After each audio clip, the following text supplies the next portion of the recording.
Hello, hello. How is everybody doing today? It is your boy, Michael Corleone, aka DoorDash Thomist. I am back. So, today is going to be a pretty short stream, a pretty simple stream. A Protestant by the name of Javier Perdomo, I'd consider him a cordial acquaintance of mine. We've had some respectful DMs back and forth, and I've trolled him a little bit on some of his live streams. So he recently, well, this wasn't recent, but he put out an article about a couple months ago on the issue of Vatican II, specifically with Nostra Aetate and Lumen Gentium, on whether or not Muslims worship the same God as Christians. So obviously, we're kind of out of the season, but it has been, it was a pretty big point of contention for quite a while. Obviously, guys like Cleave to TMZ when he was still a Protestant, Javier as well, and other Protestants were kind of getting their easy dunks based on this doctrine or based on this teaching at Vatican II. So he put out an article about this couple months ago. So I'm not going to be reading the entire article. It is quite long, so I left the link in the description. I kind of just wanted to just jump into the heat of his argument. Right, he has like a couple analogies he uses to kind of try and make his point. So I'm going to go through the main analogy he uses. But before I do that, I actually want to read Lumen Gentium and I want to read Nostra Aetate. And I kind of want to set the basis for how the stream is going to go, lay down the basic principles in natural theology and Trinitarian theology. So that everything is relatively clear when I'm making my argument to see like why Javier's article fails as a critique. And then we'll talk a little bit about the authority of magisterial documents. So that's basically how this stream is going to go. So let me open up my first tab here. Okay. All right. So I just put this all in a Google Doc. So I pulled from paragraph 16 of Lumen Gentium, and then paragraph 3 of Nostra Aetate. So we're just going to read these and go over these really quick. Okay. All right. So let me know if you guys can see my screen. You should be able to see my screen, right? Just let me know. I just want to make sure, because I've had a couple times where I start reading off screens and apparently they don't show up on your guys' end. All right. So let's go. And what's up to everybody in the chat? Okay, so Lumen Gentium, this is paragraph 16. It says, finally, those who have not yet received the gospel are related in various ways to the people of God. In the first place, we must recall the people to whom the testament and the promises were given, and from whom Christ was born according to the flesh. So it's referring to the Jews. On account of their fathers, this people's remains most dear to God, for God does not repent of the gifts he makes, nor of the calls he issues. But the plan of salvation also includes those who acknowledge the Creator. So I want you guys to be very careful here, right? So when we talk about natural theology and Trinitarian theology, we want to be very careful here and analyze the specific predicates that this document uses. Okay. So in the first place amongst these are the Muslims who, professing to hold the faith of Abraham, along with us adore the one and merciful God who on the last day will judge mankind. Nor is God far distant from those who in shadows and images seek the unknown God, for it is he who gives to all men life and breath and all things, and a Savior wills that all men be saved. Those also can attain to salvation, who through no fault of their own do not know the gospel of Christ or his church, yet sincerely seek God and moved by grace strive by their deeds to do his will, as it is known to them through the dictates of conscience. Nor does divine providence deny the helps necessary for salvation to those who without blame on their part have not yet arrived at an explicit knowledge of God, and with his grace strive to live a good life. Whatever good or truth is found amongst them is looked upon the church as a preparation for the gospel. So this is the key here, right? So one of the key teachings, and this is clear from the consensus of theologians from the time of St. Thomas. So if we have someone who is invincibly ignorant, right, and they're living according to the dictates of conscience, right, we would say that God would either send them a preacher or they would receive an internal illumination, right, so that they could give a proper assent of faith. And then they would have a baptism of desire, which works ex opere operantis. And then they would obviously have sanctifying grace infused into the soul along with the theological virtues. Okay. And I'll bring up the quote from St. Thomas here in a little bit. She knows that it is given by him who enlightens all men so that they may finally have life. But often men, deceived by the evil one, have become vain in their reasonings and have exchanged the truth of God for a lie, serving the creature rather than the creator. Or some there are who, living and dying in this world without God, are exposed to final despair. Wherefore, to promote the glory of God and procure the salvation of all of these, and mindful of the command of the Lord, preach the gospel to every creature. The church fosters missions with care and attention. Right? So we don't want to read Vatican II and come to a point of indifferentism. Right? We are acknowledging that there are truths in false religions, but however, they are remote preparations for the gospel. And like I said, and since the document does explicitly attest that these truths are preparations for the gospel, right? It is clear that the truth, right, the consensus of theologians, right, is if you have this individual who is invincibly ignorant and following the dictates of conscience, right, they're following natural law, that they would either be sent a preacher or receive an internal illumination, as per the teaching of St. Thomas. Okay. All right. Now I'm going to draw from Nostra Aetate. This is from paragraph 3. The church regards with esteem also the Muslims. They adore the one God, living and subsisting in himself, right? So they're acknowledging God's aseity. Merciful and all-powerful, the creator of heaven and earth, who has spoken to men. They take pains to submit wholeheartedly to even his inscrutable decrees, just as Abraham, with whom the faith of Islam takes pleasure in linking itself, it's submitted to God. Though they do not acknowledge Jesus as God, and this is going to be key later to explaining this, they revere him as a prophet. They also honor Mary, his virgin mother, at times. They even call on her with devotion. In addition, they await the day of judgment when God will render their deserts to all those who have been raised up from the dead. Finally, they value the moral life and worship God, especially through prayer, almsgiving, and fasting. Since in the course of centuries, not a few quarrels and hostilities have risen between Christians and Muslims, the Sacred Synod urges all to forget the past and to work sincerely for mutual understanding and to persevere, as well as to promote together for the benefit of all mankind, social justice and moral welfare, as well as peace and freedom. Okay.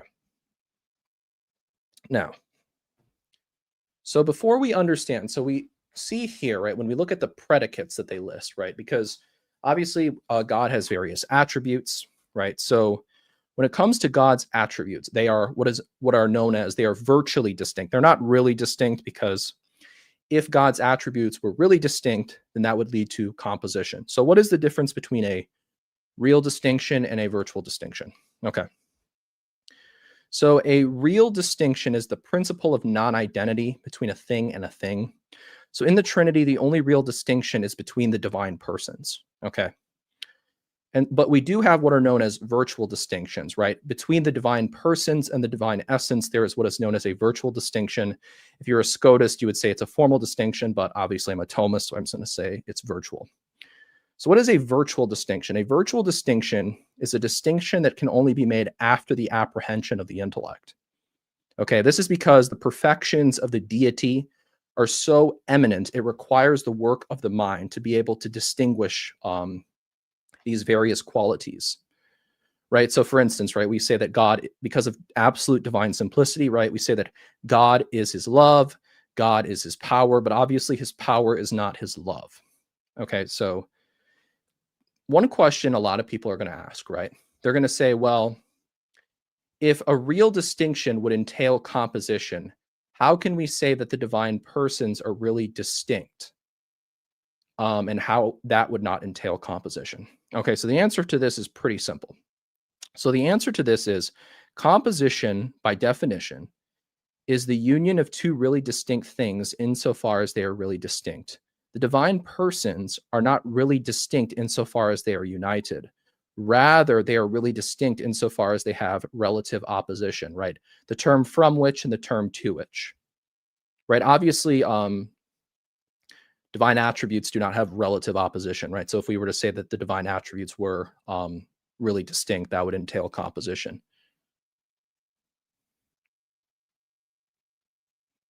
Okay. So I just wanted to go over that really quick. And this is going to, and I'm going to be talking quite a bit about Trinitarian theology, because this is going to be really key to understanding why Javier's article fails. Okay. So next I'm going to talk about, so there's two sins. Okay, so we're going to talk about superstition, and then we're going to talk about idolatry. Okay, so to make it really simple, superstition is the genus of the sin, and idolatry is the species. So every act of idolatry is superstition, but not every act of superstition is idolatry. So I have a couple of definitions here. These are taken from St. Thomas's Secunda Secundae, so we can get our terms here correct. Okay, so St. Thomas writes, quote, "Superstition is a vice contrary to religion by excess, not that it offers more to the divine worship than true religion, but because it offers worship either to whom it ought not or in a manner it ought not," end quote. Look at the key here, to whom it ought not, or in a manner it ought not. Okay, so obviously it will always be superstition to offer worship to the incorrect object, because that is obviously an incorrect mode of worship. However, one can have an incorrect mode of worship, but still be directing it to the correct object. So we can think of, for instance, in the book of Leviticus, right, with Nadab and Abihu, right, when they offer the strange fire to the Lord. That would be an instance of superstition, but not idolatry, because obviously the worship was directed to the correct object. However, it was done in an incorrect mode of worship. However, for instance, like in the book of Exodus, when the Israelites worshiped the golden calf, they were guilty of superstition and idolatry, right? Because obviously they were worshiping the incorrect object, which was automatically also an improper mode of worship. Okay, so St. Thomas, so he's going to define idolatry here. Okay, quote, "It belongs to superstition to exceed the due mode of divine worship, and this is done chiefly when divine worship is given to whom it should not be given. Now it should be given to the most high, uncreated God alone, as stated above when we were treating of religion. Therefore, it is superstition to give worship to any creature whatsoever. Now, just as this divine worship was given to sensible creatures by means of sensible signs, such as sacrifices, games, and the like, so too was it given to a creature represented by some sensible form or shape, which is called an idol," end quote. So obviously he's referring to the Israelites. All right. So another thing I want to talk about when we talk about magisterial documents is we need to be able to distinguish historical facts from a matter of faith. So the three, I guess, levels of teaching, you're going to have de fide credenda, de fide tenenda, and obsequium religiosum. Okay. So what is de fide credenda? De fide credenda and de fide tenenda. Both of these are infallible. Okay. They can be taught in the extraordinary magisterium or the ordinary universal magisterium, right? Both of them, they are owed what is known as theological faith, right? Your assent is irrevocable. So what is the difference between de fide credenda and de fide tenenda? Okay, so the difference is for de fide credenda, it must be believed as divinely revealed. For de fide tenenda, it is a truth that is either logically or historically connected to the apostolic deposit. And then we have obsequium religiosum. So obsequium religiosum is a conditional assent. It falls under the natural virtue of obedience or religion. So it can be based on basically it's most of Catholic moral teaching, and also would be basically something that helps the faithful to have a deeper understanding of the deposit. However, when we understand these three levels of teaching authority, and we understand that when it comes to like statements about other religions, statements about false sects, this does not fall under those three levels. So therefore, yes, the church can make historical errors, and the church has made historical errors. And this is just an undeniable fact, but it doesn't fall under the primary or the secondary object of infallibility. And it doesn't even fall under obsequium religiosum. So I'm going to give an example. Okay. So right here, I have a condemnation of Pope, it's written by Pope Innocent X. It's a condemnation of Cornelius Jansen. People are familiar with the Jansenist controversy. This is a condemnation of a book he wrote. And you see the Denzinger citation here. Okay. So quote, "It is semi-Pelagian to say that Christ died, or shed his blood for all men without exception. And then this is the censure. False, rash, scandalous, and understood in this sense that Christ died for the salvation of the predestined, impious, blasphemous, contumelious, dishonoring to divine piety, and heretical. By this declaration and definition on the 5 aforementioned propositions, we do not, however, to approve in any manner other opinions contained in the above-mentioned book of Cornelius Jansen, end quote. Okay, so now we can distinguish between this historical fact and a matter of faith. Okay, so when it comes to a matter of historical fact, it would be the beliefs of Cornelius Jansen. However, the matter of faith would be that this proposition that is put forward is heretical, right? But it doesn't necessarily mean that this is an accurate representation of the views of Cornelius Jansen, okay? It doesn't, the church's scope, right, of her infallibility or even obsequium religiosum doesn't extend to historical facts, right? When it comes to historical facts, they would fall under the secondary object or de fide tenenda if they have a historical or logical connection to the deposit. But the individual beliefs of like Jansen or of false sects and false religions, that is not a logical or historical connection to the deposit. So hopefully that makes sense when we understand that, like, because you'll have Protestants or anyone who's kind of trying to come against the teaching with Vatican II. They will basically be like, well, you have this like one Muslim who like thinks like Allah has an uncreated foot or whatever, and this is at odds with Vatican II. Well, just keep in mind, right, that obviously the teaching is basically that a Muslim or really anyone in general, right, if they they direct their worship like with those correct and true predicates, that it can be directed to the correct object. Okay. Another thing I want you guys to keep in mind too, right, is obviously, right, it is dogma per Vatican I, and no Protestant is going to disagree with this, at least any sensible one, right, is that we can know God's existence from natural reason and certain attributes. But obviously, when it comes to supernatural faith in the Trinity, okay, this is something that can only be known with divine revelation, right? This is only something that can be believed with the assent of faith, right? You have divine faith in the Trinity. Okay, so when it comes to the virtue of religion, it's a natural virtue. So another thing to keep in mind, right, is if you have a Muslim, right? So this is the key principle. It is different acts of worship can be directed to different objects. It's not that one act of worship can be directed to different objects. It's different acts of worship can be directed to different objects. So I'm perfectly fine with conceding that if you have a Muslim who's like worshiping the God who he thinks revealed himself to Abraham, right? That would be not only superstition, but also idolatry, right? Because keep in mind, when you read the documents from the Vatican, right, they list very specific predicates that are true about God. Okay, so that's the key to understanding. And keep in mind also, right, I'd acknowledge, right, that we have to maintain that there is at least a virtual distinction between the divine persons and the divine essence, right? If you deny any distinction whatsoever, the Trinity collapses into modalism, right? You do have to affirm a virtual distinction between the divine persons and the divine essence, or you can hold to a formal distinction if you're a Scotist. So that is very key, is that you do have to affirm this distinction.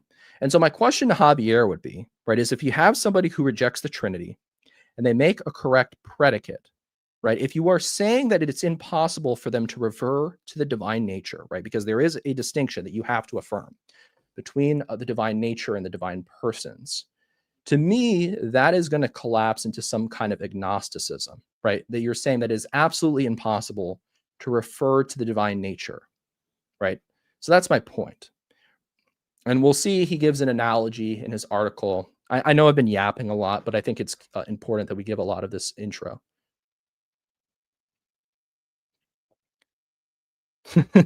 The other Paul, video redundant, mind settled the question. So true, Paul. But I got to yap with my Thomism, okay? Can I just yap, please? All right. So I'm gonna, what else do I want to talk about? Okay. So this is a quote from St. Thomas, and this is the general principle that I was just talking about. So this is from his Disputed Questions. He writes, quote, "For it pertains to divine providence to furnish everyone with what is necessary for salvation, provided that on his part there is no hindrance. Thus, if someone brought up following the direction of natural reason in seeking good and avoiding evil, we must most certainly hold that God would either reveal to him through internal inspiration what had to be believed, or would send some preacher of the faith to him as he sent Peter to Cornelius," end quote. Okay. So just as I was saying, if you have somebody who is invincibly ignorant and they are living according to the dictates of conscience, we would say that obviously that person would be either sent a preacher or receive an internal illumination so they can make that supernatural act of faith. They'd have a baptism of desire, and they would have sanctifying grace infused into the soul.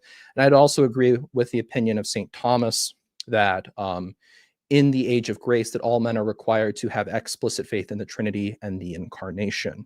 So I would say with that internal illumination that they would receive, the incarnation and the Trinity would be revealed to them.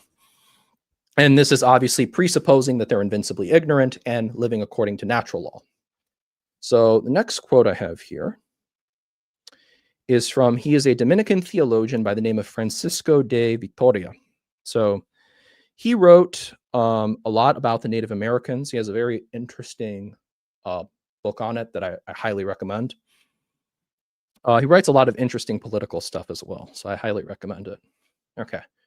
So he writes, quote, "The barbarians who have never received any news of the faith or Christian religion will be damned for their mortal sins or their idolatry, but not for the sin of unbelief, as St. Thomas says. If they were to do their best to live well according to the law of nature, it is a fact that the Lord would take care to enlighten them concerning the name of Christ. But it does not follow from this that if they live evil lives, their ignorance or lack of belief in baptism and the Christian religion should be counted against them as a sin." Okay. So what does this mean? So, right, let's say you have an individual, they are invincibly ignorant of the Christian religion, but right, they're a fornicator, they're an idolater, right? They will be damned, right? Because invincible ignorance is not a cause of salvation. However, they are not going to be damned for something they were not culpable for. They would be damned for their violations of natural law. So if you read Vitoria, he talks about, like, with the Native Americans who did not have the faith sufficiently proposed to them, a lot of them were forced to be baptized. So he would say that they were not culpable for their violations of divine positive law. However, they were culpable for their violations of natural law. Okay, so the last thing that I want to do before I get into Javier's article. Okay. So this is taken from a theologian by the name of, why is my brain fogging out right now? Father Bernard Luchin. He has a very good work. It's called The Magisterial Authority of Vatican II. Okay. So he has some different categories here. So category 1, this is going to be your de fide credenda, de fide tenenda. And keep in mind, this can be taught in the extraordinary magisterium or the ordinary universal magisterium for either category. So absolute engagement with full divine assistance and therefore infallibility. Category 2, this is going to be obsequium religiosum, authoritative but partial engagement, enjoying a real divine assistance, but neither absolute nor infallible in the strict sense. Then category 3, simply pedagogical, non-authoritative engagement. And then category 1, assent of faith. The assent is certain and irrevocable. Okay. So here's category 2, religious assent. This is an act of the intellect or probable judgment and formally an assent of faith. Probable should not be here understood in a mathematical or statistical sense, but as a qualitative appreciation of the causes that properly elicit an act of the understanding. At a certain point, a proposition appears to be worthy of approval or probable, with exclusion of the contrary probability. This kind of probability varies, but it always entails the exclusion of the probability of the contrary proposition. This act, which is an assent of the understanding and not an act of faith, neither depends in itself upon the moral virtue of obedience, nor even upon that of a religion, although this latter virtue is implied in the act. So I do need to read more into this, but it does seem like different theologians, when it comes to obsequium religiosum, they're kind of all over the place when it comes to what virtue obsequium religiosum falls under. Like I was reading Cardinal Journet. He says it falls under this sort of a supernatural by mode obedience. So I need to look more into this, but just so you guys are aware. It seems that this act should be formally related to supernatural docility. Oh, okay. So he agrees with and that it constitute one of the acts of this intellectual virtue, i.e., the capacity to receive a teaching well in keeping with the fact that according to the characteristics of human nature, he who learns should begin by believing that which his teacher teaches him. Okay, so 3. So this is going to be like your historical statements. These are going to be like non-authoritative statements. So the key to understanding magisterial documents is that it is perfectly correct to say like Vatican II is infallible, right? But the same magisterial document, you can draw different statements from it and it can have different levels of authoritativeness. Okay, so 3, respectful or docile attention without adhesion imposed. Theologically, this attention also depends upon the supernatural virtue of docility in a separate act than that described above, namely the attempt characteristic of a good pupil to grasp his teacher's processes of reasoning, his arguments, and his clarifications. In the realm of natural knowledge, this attempt should finish by rendering faith in the teacher's words unnecessary. Okay. And so next, this is going to be the possibility of error. Okay, so obviously in category 1, it's infallible. So obviously it's impossible for there to be error. However, one could read a magisterial document that has, infallible statement, and you could be like, well, I think this could be phrased better, but obviously it doesn't have error. Now, obviously, if you were to say that about Holy Writ, right, you would be a blasphemer, right? And also that'd be heretical to say that, right? And why is that, right? Well, it's understanding that infallibility is a negative charism. Now, obviously, infallibility is included in inspiration, but inspiration is a positive charism, right, where the Holy Spirit as the principal cause moves the sacred author, right, so that what he's writing is the word of God. So obviously, right, you would be a blasphemer if you were to somehow say like, oh, some part of like Holy Writ could be wrote better. However, because of the fact that infallibility alone is a negative charism, right, we don't believe that the Pope is inspired, like when he defines something ex cathedra. You could say like, okay, well, obviously this isn't wrong, right? Because it's protected by the Holy Spirit from error. But you could hypothetically say like, okay, I think this could be phrased a little bit better. You wouldn't be at odds. Obviously, you'd want to be very prudent about it and be respectful.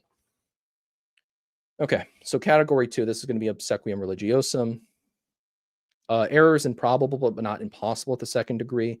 A well-informed Catholic could find evidence of an error in such a magisterial act. He would then be able to suspend his interior assent, but yet with prudence, because even a gifted scholar is not immune from error. Before concluding that it is the magisterium that is mistaken, it is necessary for him to verify his own arguments carefully and to submit them to truly competent persons. And then he goes on and talks about the possibility of dissenting in public. That's not really necessarily relevant to this. Okay, so this is the important part. So category 3, errors or deficiencies are considerably more possible at the third level when the magisterium operates according to human techniques, illustrations, images, examples, arguments, etc. It does not as such engage the divine assistance, although general providence evidently should not be excluded. Hence, here the magisterium exercises its pedagogical role in virtue of its own competencies. For this reason, magisterium does not at this degree speak in an authoritative manner. And then this is another quote. This is from Monsignor Joseph Clifford Fenton, one of the most conservative theologians, and he was also a council father at Vatican II, speaking about encyclicals, but this also applies to any magisterial document, right? Depending, right? What are the illustrations, images, examples, arguments, right? Right? It's something that, okay, so de fide credenda, right? It is something that is part of the apostolic deposit. De fide tenenda, right? It is a truth that is logically or historically connected to the deposit. And then obsequium religiosum is going to be something that is helpful to understanding the deposit. So when we talk about like, we're speaking about something about making statements about other religions, right?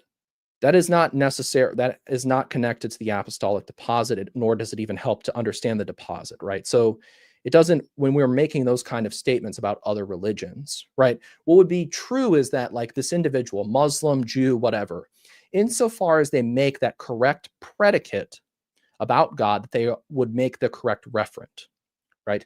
That would be a matter of, I would say it would be a matter of faith. And here's the reason why, is because Vatican I explicitly states that God's existence can be known with natural reason. But obviously, right, if they're making an individual act of worship, right, they're saying like, okay, they're, Obviously the intellect guides the will, right? They are in their mind, right? They are directing their worship to, they think, the God who revealed himself to Abraham, right? They are worshiping an imaginary phantasm. And in that act of worship, they would not be worshiping the correct object. Okay? 100% conceded. So keep in mind, right, that the documents from Nostra Aetate and Lumen Gentium specifically list out true predicates. So it's only insofar as that individual Muslim makes an act of worship with those true predicates that it can be directed to the correct object. And right, and like I said, because of the fact that we do have to affirm some kind of distinction between the divine nature and the divine persons, it must be upheld that there is a way or a possibility of an individual, even after a rejection of the Trinity, right? Because we understand that there is only a natural order, right? The order of nature, and then one is elevated to the order of grace, right? Once they make that ascent of faith, right? If you reject the Trinity, you just simply remain in the order of nature, right? The divine nature is still knowable through natural reason, even after you deny the Trinity. So the point of the document, right? If you want to critique it for being too ecumenical, I'm not really going to, fight over that. But the point of the document is simply to state that insofar as that Muslim or anyone, they make that correct predicate, that they can reference the correct object. All right. Sorry, I know I've been yapping a lot, but what else did I want to talk about?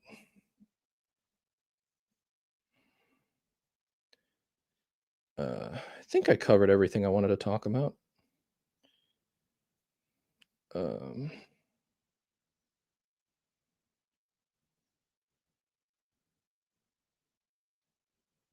Yes, Paul.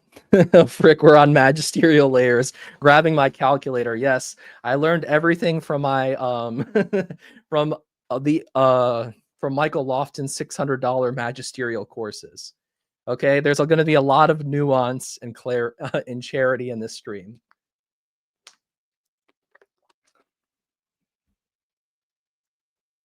Okay. So I just wanted to distinguish, right? Because like if someone brings up like an individual Muslim who's like, oh well, they think Allah has a foot, or like an uncreated foot or whatever. Like obviously in that sense, right, they would be referring to the incorrect object, right? And here's the reason why. So when we understand as creatures, we have substantial predicates and then accidental predicates, right? So let's say I'm referring to the other Paul. Let's say I say that Paul has blonde hair, okay? I would still be referring to the correct object, right? Object in this situation would be Paul, because obviously hair is an accidental quality. So I'd be referring to the correct subject. But keep in mind, because God is simple, he does not have accidental qualities, right? He only has substantial qualities. So any false predicate about God, so any false predicate about God would create a phantasm in the individual's mind, okay? And in that situation, right, they would not be referring to the correct object, okay? So I just want to make that absolutely clear. And if you read the Vatican documents, right, it doesn't say the God who revealed himself to Muhammad, right? Because if an individual Muslim, right, they're making an act of worship, right, that's not directed, that they're saying like, oh, I'm offering worship to the God who revealed himself to Abraham. Not only would they be guilty of superstition, but they would also be guilty of idolatry, right? Because it's not only the incorrect mode of worship, but they are worshiping in a phantasm they've imagined in their mind, and thus would be obviously worshiping the incorrect object. So I gave some examples. Another good example of this with different acts of worship being directed to different objects. King Solomon in First Kings is a really good example, right? Where it talks about how his heart was fully devoted to the Lord, but towards the end of his life, because of his many wives, he was drawn away and his heart wasn't fully devoted to the Lord. So I think that's a very good key passage to look into, to talk about. Okay. So I know I've been yapping for 30 minutes. So I'm not going to read all of Javier's article. It's really long. So I left the link in the description. So basically, he goes through like different philosophers, like with their concepts of reference and sense. So, and then he kind of, gives that, and then he kind of has his argument here at the end. He uses a couple different analogies, But I basically just wanted to go here at the end because most of the analogies follow the same kind of arguments. I don't really need to, I don't think it's necessary to go through all of his analogies. Okay. So this is from Javier's article. He says, here our Roman Catholic friends may wish to fall back on their original claim. Summarized in the introduction to this article, the Muslim is no different than the man on an island who comes to identify and refer to God by observing the world and coming to conclusions about him. Set aside a shared biblical context and milieu. As long as Muslims start out with natural theology, our Roman Catholic friends may argue the referent is the same. None of the later falsities from impostors can change that. Now, this is manifestly wrong-headed for a number of reasons. For starters, the average Muslim is not a philosopher, and their only knowledge of Allah comes from what they know of the Quran and the Hadith. Okay, so I would say that obviously, like any kind of, if they are making an act of worship, right? If it's drawn specifically like, okay, I am making an act of worship to the God who revealed himself to Muhammad, idolatry, conceded. But insofar as like, if there's anything in that, the Quran or Hadith, and I wouldn't know this because I haven't read the Quran or Hadith, that it has a true predicate about God, right? That God is all merciful or recognizing his aseity. I would say that in that individual act of worship, it would be directed to the correct object. So keep in mind, right, the principle, different acts of worship can be directed to different objects.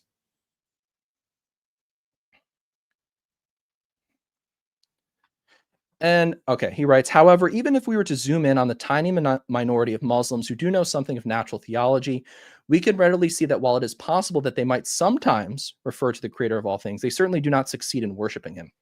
Okay, so I think one thing Javier is missing is that we are not saying that Muslims have like supernatural faith at all. We're not saying that at all, even if they're invincibly ignorant.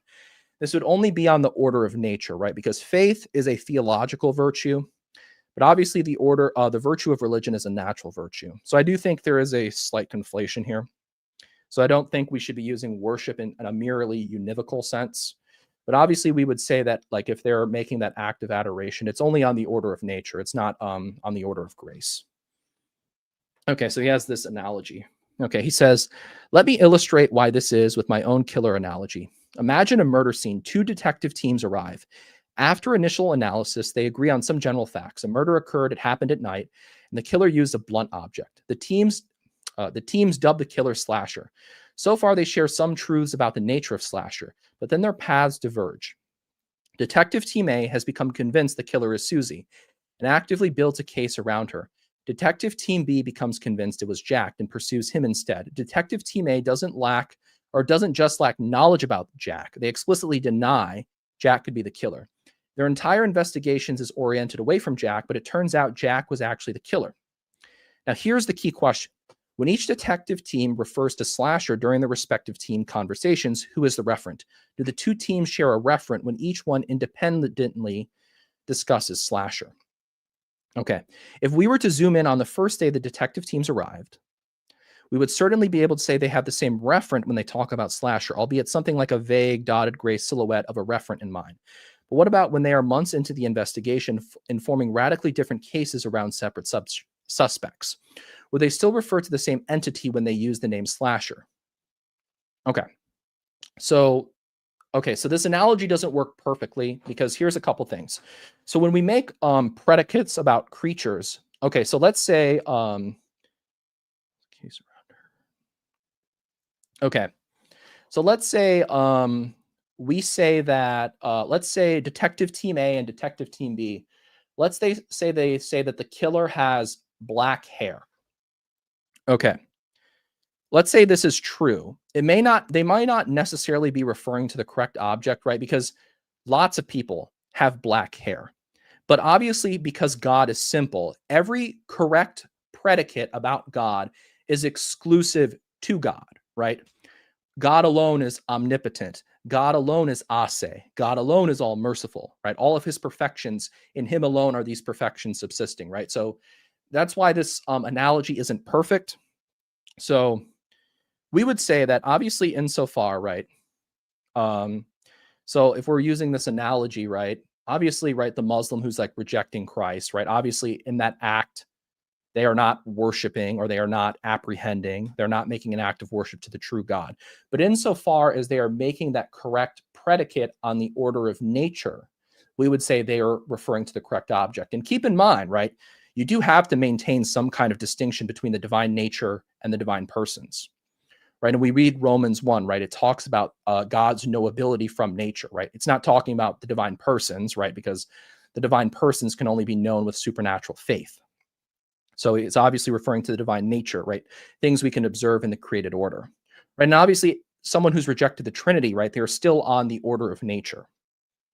Okay. So I think that's the main thing that Javier is missing here with his analogy. Because that's why it doesn't really work, because these unique these facts, right? These aren't necessarily, this isn't like a one-to-one synonymous with when we are making predicates about God, because obviously the predicates about God can only be of God, right? Any true predicate of God is only true of God, right?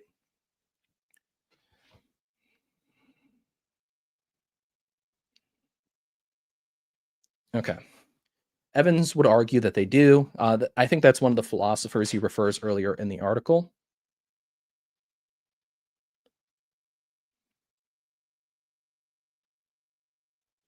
This issue blackpilled me on the utility of analogies in philosophical debates. So true, so true. It is kind of difficult.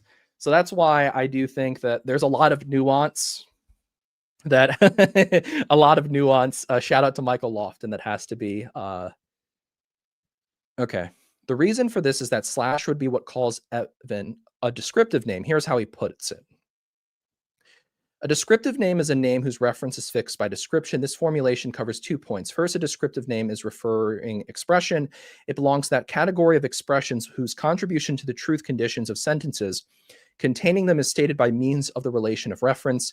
Second, there is a semantical connection between the name and a description. The sense of the name is such that an object is determined to be the referent of the name, and if and only if it satisfies a certain description. We may say that a descriptive name has a sense which is displayed by the statements that it refers to whatever it is that satisfies such and such a description. In this way, a descriptive name has a descriptive content. A natural example of a descriptive name will occur only when a name is introduced in connection with some description. Cripp mentions Jack the Ripper and Vulcan as examples of such names. Another example might be Deep Throat, used as a name for whoever in the White House was the source of Woodward and Bernstein's Watergate-related information. Nevertheless, no matter how rare examples may be, it would always appear to be open to create descriptive names by stipulation. But here's the problem. Like I said, when it comes to God, any true predicate about God would only be unique to God, right? So this is why the analogy with creatures doesn't work. So that has to be kept in mind. Okay. However, even if we granted that both detective teams do in fact share a referent when they speak of Slasher, it does not follow that both teams actually apprehend him. Okay, so like I said, I would say that the Muslim only makes an act of worship, right, on the order of nature, insofar as they are making a correct predicate, right? So when they're saying God, who is all powerful, in that act of worship, or who is Ase, in that act of worship, it is being directed to the correct object. However, obviously, they are still committing the grave sin of superstition. And why is this? It's because that predicate is unique to God alone. That predicate cannot be said about anything else aside from God. However, this is not the case with the analogy with the detectives and the mysterious killer they're looking for. After all, can we say that both detective teams investigated the same person simply because they both started out with some shared facts about Slasher and retained a common referent in conversation about the case? Of course not. They spent all their time chasing after two completely separate people. So obviously, any kind of false predicate about God, right? They would be worshiping a phantasm, and so they would be guilty of superstition and idolatry. Okay. They converged on some general traits that the killer must have. Just as many religions converge on basic philosophical attributes of God, like eternity or being the uncaused cause of the universe. But their differing conclusions about the identity of the killer put them on two completely different investigative tracks. At the end of the day, only one detective team was pursuing the actual killer.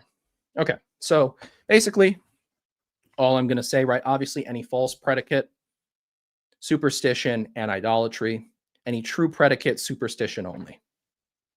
Turns out, even if Detective Team A spoke of Slasher, they were actually chasing Susie, and if Detective Team A arrests Susie, they failed to arrest Slasher. Right, and also we would say that, like I said, that this worship that's superstitious would only be on the order of nature. Similarly,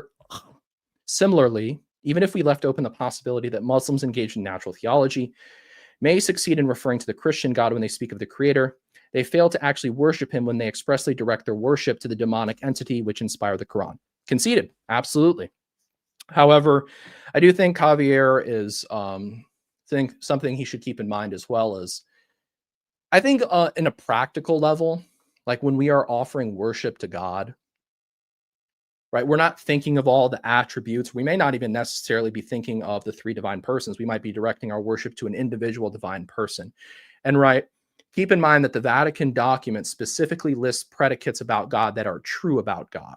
Okay, so it's not saying the God who revealed himself to Muhammad or the God who inspired the Quran, right? Because obviously those were inspired by a demon.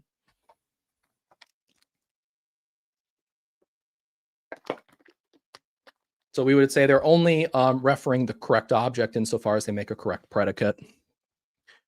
All that would follow from this is that when a Muslim philosopher says, I worship Allah, the creator of all things, he is both right and wrong. How so? Well, as we've established up until this point, the proper name Allah has a demonic referent for the Muslim. So when the Muslim says that he worships Allah, he speaks correctly. However, when he says that Allah and the creator are the same being, he speaks falsely.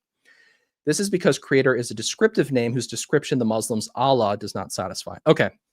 So if they are saying Allah in a generic sense, like in the generic sense of God and then creator, then yes, they would be, I would say they would only be committing a superstition because that would be a correct predicate. However, if they were thinking in their act of the intellect, which guides the will, if they are thinking Allah, the quote unquote God who inspired the Quran or who revealed himself to Muhammad, that would be a false predicate, and therefore, yes, they would be worshiping an imaginary phantasm in their mind and would be guilty of superstition and idolatry. However, when he says that Allah and the creator are the same being, he speaks false. Okay, I already read this. In other words, to arrest Susie is not to arrest Slasher, no matter how erroneously convinced Detective Team A may be that Susie fits Slasher's description. I've already repeated myself on this several times, but obviously, when it comes to creatures, the true predicates of a creature are not unique to that creature. However, any kind of true predicate about God is unique to God. In summary, the situation with the person on the island is analogous to the first day the detectives were on the scene. There is a shared, vague, dotted gray silhouette of a referent in mind, but the situation with Christians and Muslims worship is analogous to detective teams being served several months into the investigation, with each one chasing after and cuffing entirely different suspects. Okay. Yeah, I think that's pretty much about it. That's all I really needed to cover. So hopefully that W stream. Hey, what's going on? What's going on, boss? How are you doing? Classics fan. Yeah, he's clearly too ambitious here. Even the Reform disagree with him here. Yeah, I'm quite aware that there's quite a few Reform theologians that would hold the Vatican II position. So yeah, so I think the concept is simple, right? Insofar as they make a correct predicate, they are referring to the correct object. However, it is an undue mode of worship. So obviously they'd still be guilty of superstition. But any kind of incorrect predicate, they would not be referring to the correct object. And when you read Nostra Aetate and Lumen Gentium, they are obviously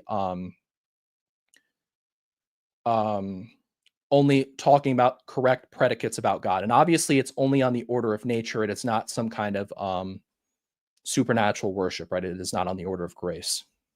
And keep in mind also, right, is because the fact that I don't know how much Javier has looked into Trinitarian theology, right?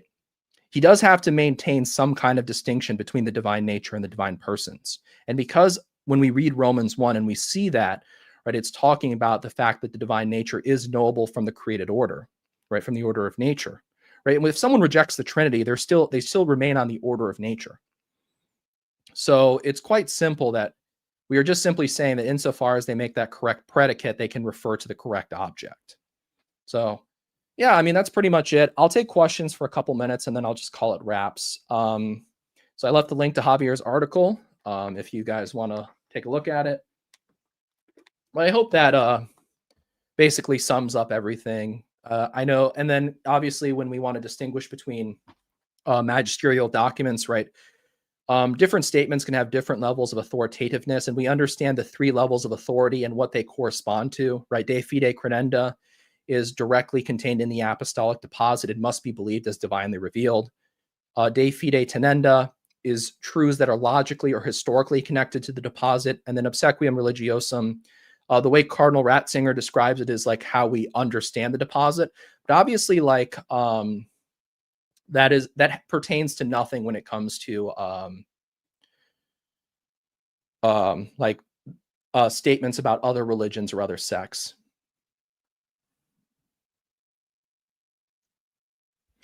How would he explain how EOs reject the filioque, which is essential to the Trinitarian life? They still worship the same Trinitarian God. I don't know if this is analogous, just comes to mind. So if you read the classic scholastic Baroque position, right, we would say that like insofar, like if that Photian is making an act of worship, right, and they're thinking of the Holy Spirit and they are actively denying that the Spirit proceeds from the Son as well as the Father, we would say they're not referring to the correct object.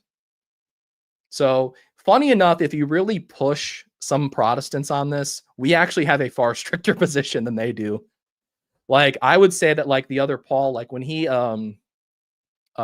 offering an act of worship to the God who I don't know, who helped start the Reformation, I'd say he's not referring to the correct object. So actually the other Paul is the real idolater here. If he's still here, if you're still here, Paul. Right? The SCOTUS, when they're offering worship to God, insofar as they're holding to a formal distinction, they are not referring to the correct object. But yeah, so obviously, right, like when we're talking about this practically speaking on this, right, like when we're making like acts of worship at mass, like when we're like adoring our blessed Lord, like during the consecration, like you're not thinking of all the divine attributes, you're not thinking of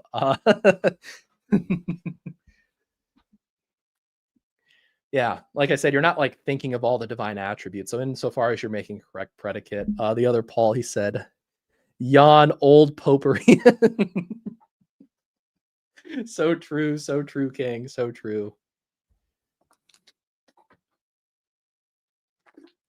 But yeah, I just wanted to keep this relatively brief, so I hope you guys enjoyed the stream. So the other Paul and I, we are going to be doing a stream together, reacting to a debate on sola scriptura. Paul, if you're still here, have you watched this? Did you watch the debate? I'm just curious on what your thoughts are if you've seen it.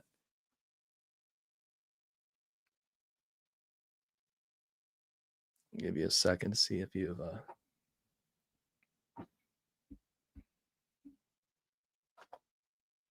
Not yet. So I'm just going to spoil a little fact to you. So the evangelical in the debate.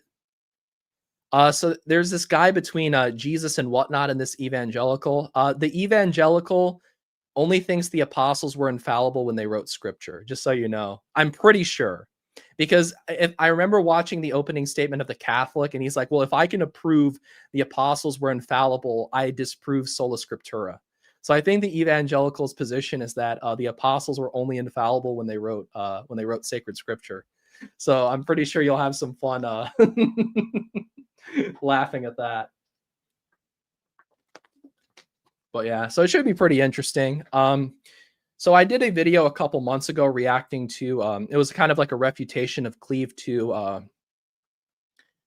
TMZ back in his Protestant days. So yeah, so the link is in the description specifically on this issue of Vatican II. So I hope you guys enjoyed the stream. And as always, take care and God bless.